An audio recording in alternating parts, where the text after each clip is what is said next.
Hello বন্ধুরা, কেমন আছো? চলে এসো নন্দিতার সঙ্গে। আমি নন্দিতা। অনেকদিন পরে এলাম, প্রথমেই তাই সরি।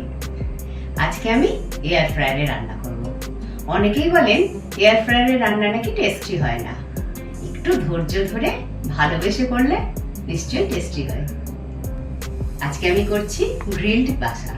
তোমরা চাইলে ভেটকি দিয়েও করতে পারো। নিয়ে নিয়েছি ইনগ্রিডিয়েন্টস, দেখো আমি বাসা নিয়ে নিয়েছি, এরকম পিস বানিয়ে নিয়েছি। নিয়ে নিয়েছি রসুন কুচি, chilli flakes, Italian herbs, salt, black pepper, paprika, লেবু আর অলিভ অয়েল। নিয়ে নিয়েছি সামান্য মধু।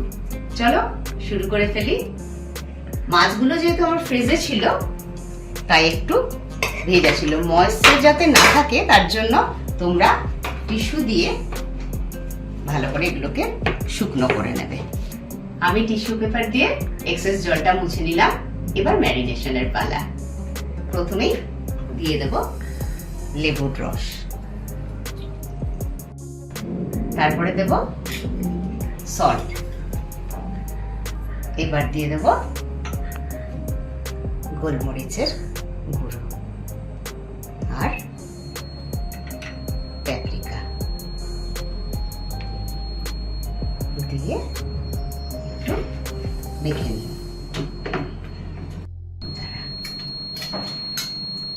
এবার দেব হানি। এবারে একটু অলিভ অয়েল, রসুন কুচি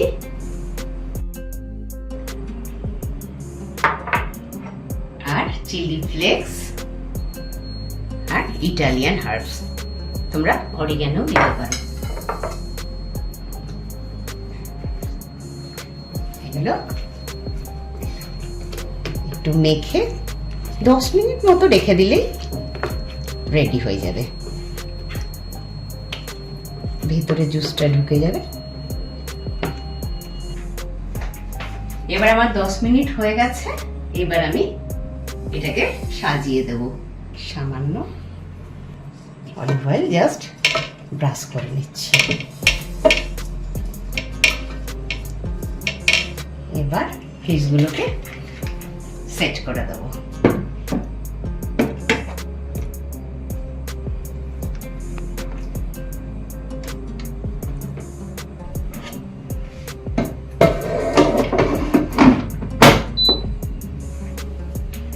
এটা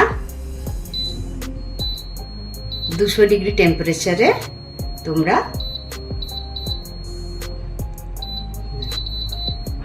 5 মিনিট ফার্স্টে দেবে, তারপরে তোমরা আবার 5 মিনিট উল্টে দেবে। 5 মিনিট হয়ে গেছে আমার। এবার এটাকে করে নিয়ে জাস্ট উল্টে দেবো।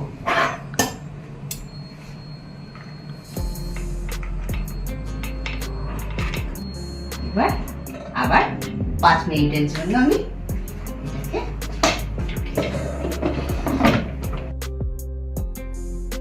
দেখলে তো খুব অল্প তেল দিয়েছি। এটা কিন্তু খুব হেলদি, এর সঙ্গে প্রচুর ভেজিটেবলস খাবে। এর সঙ্গে মেয়োনেজ দিতেই পারো, কিন্তু আমার কিচেনে আমি দিই না, কারণ এত হেলদি খাবারের সঙ্গে আমার মেয়োনেজ কেন।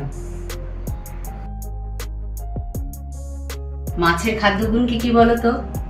Omega 3 fatty acid, vitamin D, protein, একবারে কমপ্লিট ফুড এটা।